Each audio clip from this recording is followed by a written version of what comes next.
and welcome to the online briefing for the National SES Fit for Role Assessment Review project.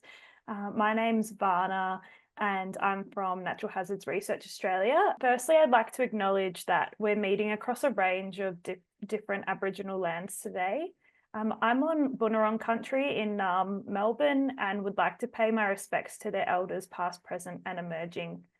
I'd like to acknowledge First Nations people as the first scientists of the nation as well, and that these lands have always been places of research and learning. This briefing will provide a more detailed description of the project and provide you with the opportunity to pose any specific questions you may have, with the aim of assisting you with developing a submission for this project. I also want to note that the answers and questions asked here today will be transcribed and shared on the project page under the FAQs. You can look back at these at a later date if need be. So yeah, this will be an easy flowing, not too formal briefing, and the chat is open. So please use it as much or as little as you'd like to ask questions, add comments, and even share your contact details with others that you may want to team up with. We'll have some time at the end for a verbal Q&A, but feel free to please put your hands up in the meantime if you have any questions. The most important thing today is that you get to ask the questions you need to and clarify aspects of the EOI. So yeah, hoping to get a good understanding of what we have in mind for this project, as well as the EOI process, so that you're in a really good position to put a solid submission in. And yeah, we really do appreciate and acknowledge the time and effort that goes into putting together these submissions. So yeah, really using this as your chance to get what you need from us, so that we can support you in your application. So some quick introductions. So yes, I've already introduced myself. My name's Varna. I'm a senior member of the research services team at Natural Hazards Research Australia.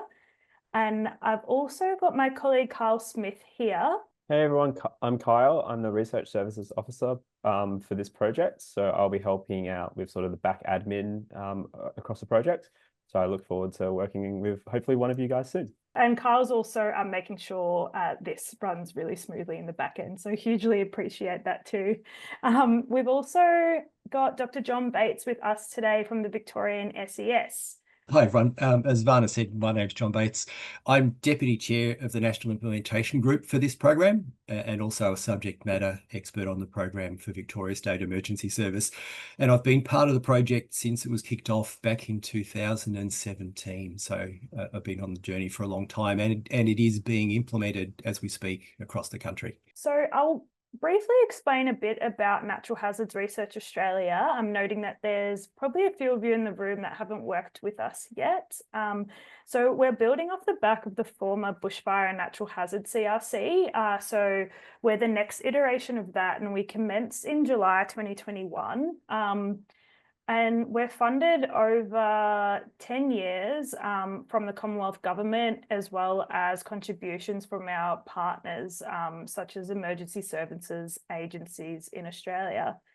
And we contribute, so our objectives are to protect human life and minimise harm, contribute to developing and supporting well-prepared and resilient communities, and to invest in research that translates into action and has real-world impact. Our research projects come in as concepts from our end users and our partner organisations, such as the State Emergency Services, and are co-designed with agencies. So this is really key, and our catchphrase at the centre is that our research is useful, usable and used. So please do keep this in mind when putting your application together.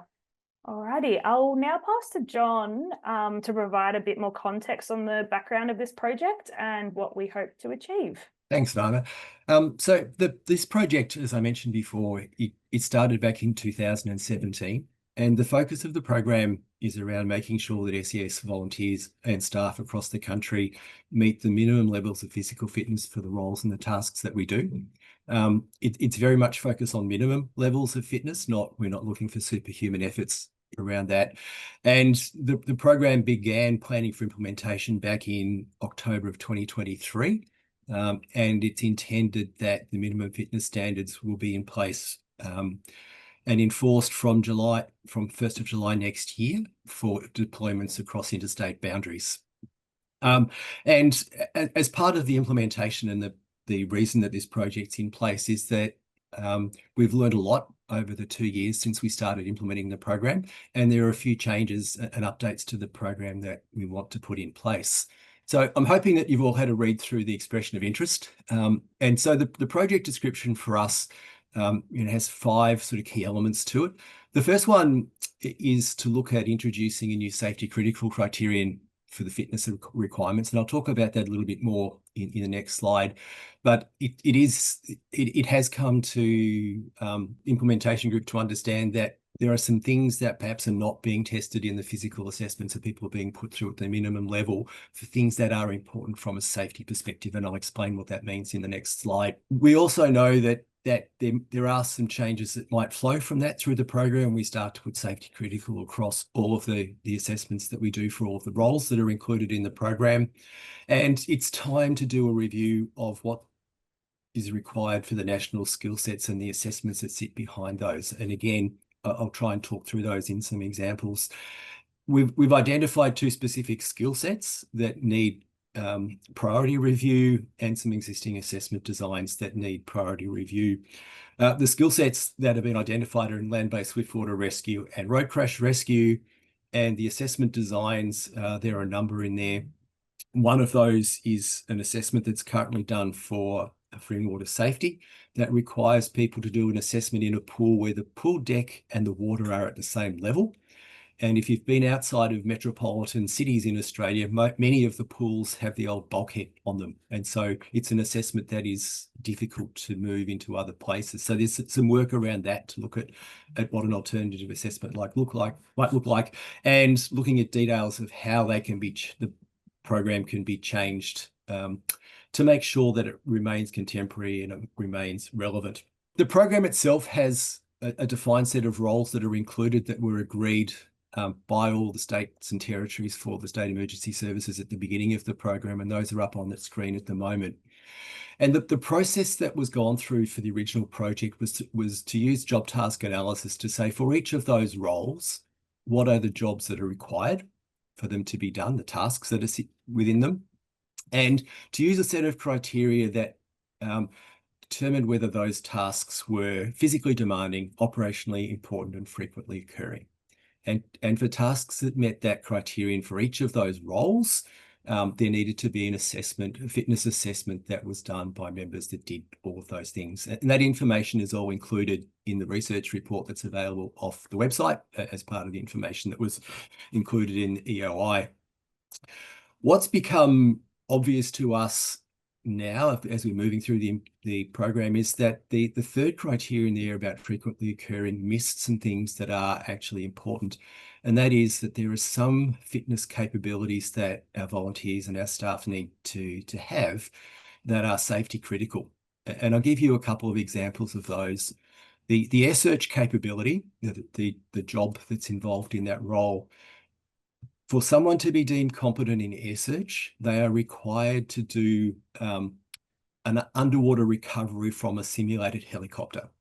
So it is not something that we would expect they would ever have to do, but in the event that they are involved in an air search in a helicopter and it goes down, it's inverted, they need to be able to get out or they will die. And land-based swiftwater rescue is another one. So another water-based activity where there is an essential requirement for someone to do a rescue swim. That means that if you happen to fall into fast-moving water, which is always a possibility, you need to be able to do a power swim to get yourself out of that water. And the current assessments don't take into account those things because they are not frequently occurring. We hope that they never occur, but they are a safety critical operational factor. So it's to do with individual safety. We don't want to put people into a position that they're not fit enough to be safe and to get themselves out of a dangerous position. So we're looking then at the criteria that we used for that, modifies the third criterion from frequently occurring to frequently occurring or safety critical. And that will require a look back over the job task analysis that was done for all of the roles that are included, to look and see where changes are required. Another one, just to look at changes that have come. Road crash rescue is an example of a different change that's come through the program. When the work was done initially for the research program, all of the road crash rescue providers across the country were using hydraulic rescue tools, where the power source was a separate machine that sat independent. Most of the agencies now are moving to battery operated tools. Those tools are now heavier, and we need to understand what the combination of increase in weight and changes in work practices might mean to the minimum fitness that's required for road crash rescue operators. Importantly, when we look at the assessments that we've got, and there are 9 of them, each of them is very much linked to the activities that we do as SES volunteers and SES members. And each skill set from the previous slide requires a specific combination of those assessments. And this list is up on the screen. And if you want to look into the detail, that's described in the research report as well. And importantly for us, translation and utilisation of the outcomes of the finding are incredibly important to us. We've already started to and are implementing the program nationally. We've got well over 7,000 or 8,000 volunteers that have done their fitness assessments already, and that number grows every day. The updates and changes that come out of this project are going to need to be incorporated into the national program resources, and we're expecting really close engagement with the national implementation team around that. And it needs to come with a pathway for transition and implementation of that, because where there are changes, we now have people that will need to change and potentially do additional assessments that are not yet in the program. And it is, I guess this project is going to engage nationally.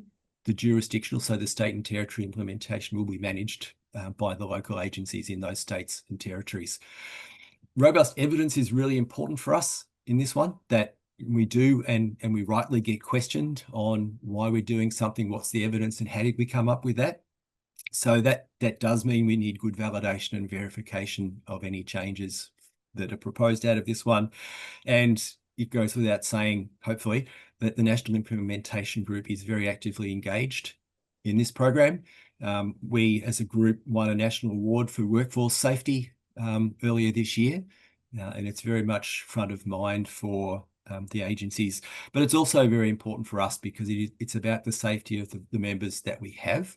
The work that we do is high risk, and we want to make sure that the members that we have don't attempt training that they shouldn't be doing, and when they're already qualified, that they continue to maintain the fitness that they've got, not just the skills. And I think, Varna, I'm back to you then.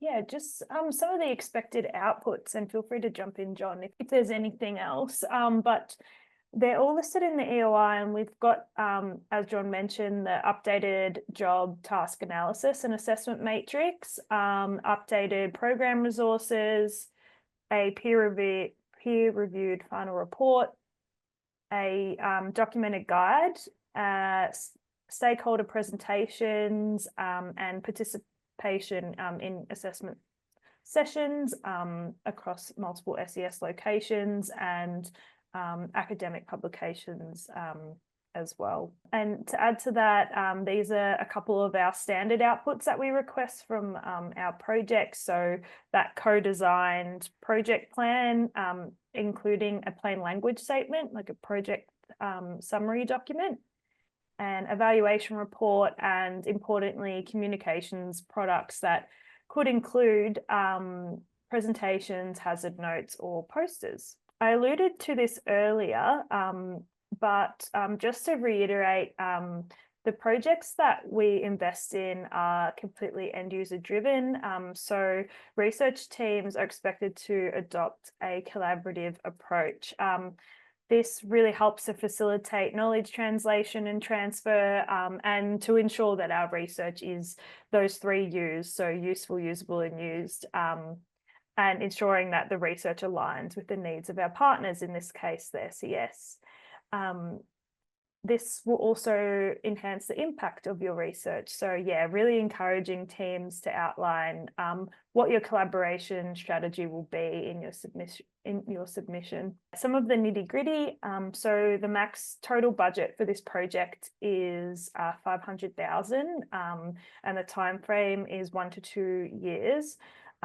Please use the budget spreadsheet that's linked in the EOI document when completing your application. I'll ask Kyle to link that in the chat if you've got it handy, please, just to have that one on hand as well. And I'll touch really quickly on governance and reporting with the centre as well if you haven't worked with us before. So we ask that there's one lead research provider that submits for this project for contracting purposes. So if you do decide to form a consortium, that's great, that's wonderful, but we will be entering a contract with one provider, and then it would be up to that provider to then subcontract if there's other parties involved. Each of our projects as well have project management committees that include our end user reps.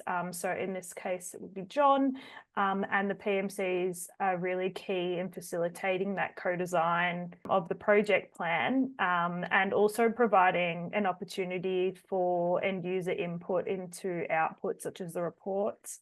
Reporting wise, our researchers report quarterly on milestone delivery through our project management system, and also a evaluation report at the end of the project. So a bit on the EOI process. So we've got a EOI submission form template that's up on the web page to be used. If you have any questions about the template at all, or at the end of the briefing, please feel free to email them to research at email address here, and someone from our research services team will get back to you. In the next 2 slides, I'll just quickly outline what you'll be expected to complete as part of the EOI forms. We'll be looking for capability, including the CVs of each of your team members. We're looking for a diversity statement, as well as any First Nations inclusions, and we're looking for an outline of your approach to the work, including the schedule of work and the project budget, and also looking for a statement of outcomes and outputs, and importantly, stakeholder engagement. So this is referring to your team's relevant stakeholder engagement rather than your stakeholder engagement approach for the project. So what we're really looking for here is seeing teams' previous or relevant track record of stakeholder engagement. So this could include examples through references or testimonials. Please outline the stakeholder engagement approach in the project approach section though. Yeah, we're also looking for a risk management statement and any requested changes that you may have on our proposed contract as well, just so we can review these before proceeding. Here is our assessment criteria. So for this project, it's all weighted evenly at 20%, and we'll evaluate all the submissions on research capability, project approach, project outcomes and outputs, industry engagement, and value for money. Alrighty, so some key dates. Yeah, applications close on Friday, the 21st of November at 5 p.m. Australian Eastern Daylight Time. So yeah, just being conscious of that one now that our clocks have changed. But yeah, please do feel free to get in touch if you have any concerns about that. Alrighty, so yeah, thanks very much for your time, and thank you so much, John, for joining us as well, and for being extremely generous with your knowledge as always. Yeah, if you have any questions that may pop up after this allotted time period, after you've mulled over things a bit more, please feel free to email them through to research@naturalhazards.com.au. And yeah, all the questions today, along with the recording for this online briefing, will be posted on our project page, as well as our website and YouTube channel. I'll stop sharing so I can see your faces and see if there's any questions. No questions. John, it must have been crystal clear. Yeah.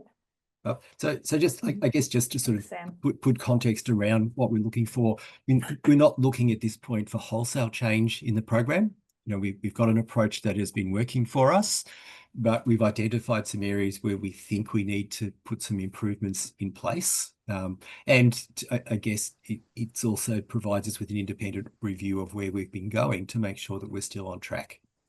And the inclusion of safety critical is really important. So I think, you know, and the other part of it all is I guess the outcomes are very applied in how we want to go, because we have a program that's actively being used to improve member safety for SES members. And the assessments, we went through a period of resistance from our members with uncertainty around how it's gone. That's substantively changed across the country now, where the members have embraced that change and are starting to understand and recognise the value of the minimum fitness program. So the outcomes of this extension to that original research really need to build and strengthen the respect that our members have for the program, and not to go feral, if that makes sense. So it's, again, keeping true to the intent that we had, which is all around safety. And as I said, the National Working Group is very engaged and very interested in this research. And, you know, Varna talked about risk management. The first part of this program ran through COVID. There was a huge amount of risk management went through that, because we didn't contemplate that when the project started. And it caused us any amount of challenge to get through, but we did. There's no other questions.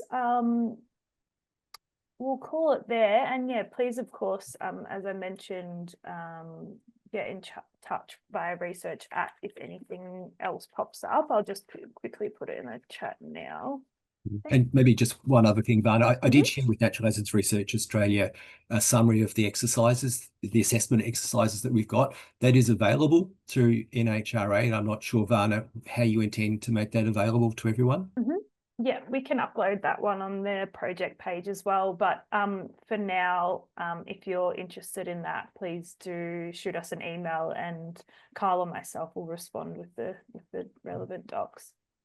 Well, thank you all. Thanks for your interest and your time today. I'll end it there. But yeah, hope to see some of your submissions come through.